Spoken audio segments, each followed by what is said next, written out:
Қайырлы күн достар, қалдеріңіз қалай? Мен бүгін осындай әдемі тауық етінен дайындалған, тауықтың төс етінен дайындалған котлет дайындадым.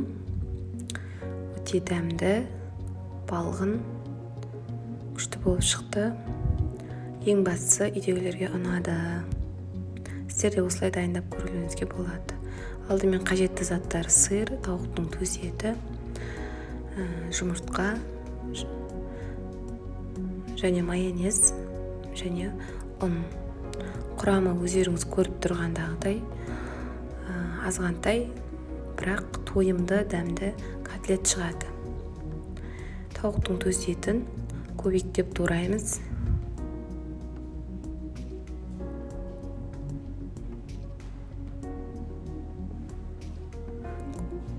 Көбіктеп турап ыдысқа саламыз.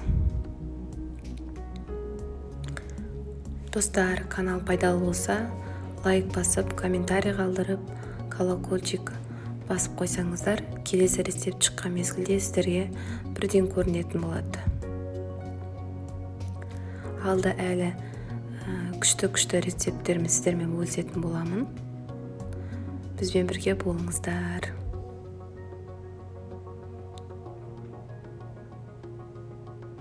Таңертеңгілік асқа да дайындауға болады. Өте ыңғайлы, тойымды,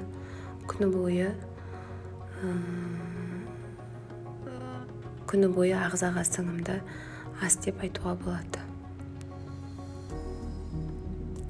Мінекей, тауық еті дайын.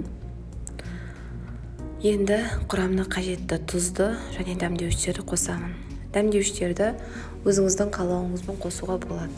Паприка немесе арнайы тауық етіне арналған дәмдеуіштерді қоссаңыз да болады. Мен тұз бен қара бұрыш қостым.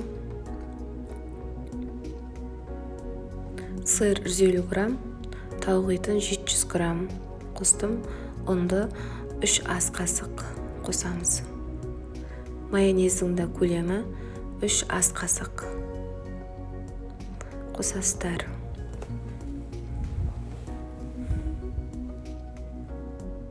Жұмыртқа 1 штук жарайды. Жұмыртқаны қосамын.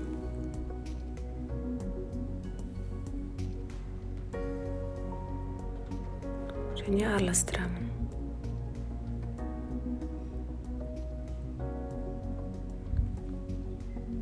Араластырғанда мінекей осындай түсті. Консистенциясы осындай болады. Құрамы.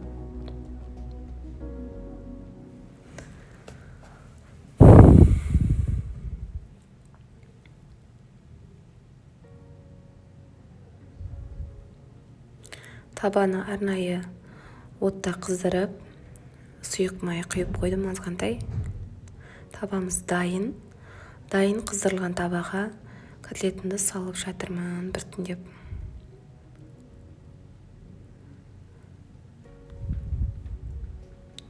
Котлетті баяу отта 15 минут ұстаймыз. Қызарған мезгілде екінші жағынан ауыстырып пісіріп аламыз.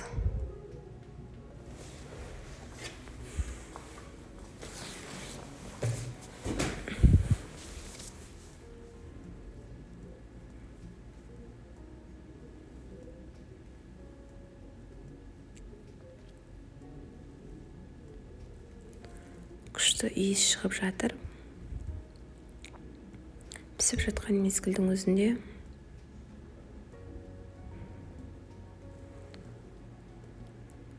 бірінші жағы қызарды, екінші жағын осылай ауыстырып жатырмын.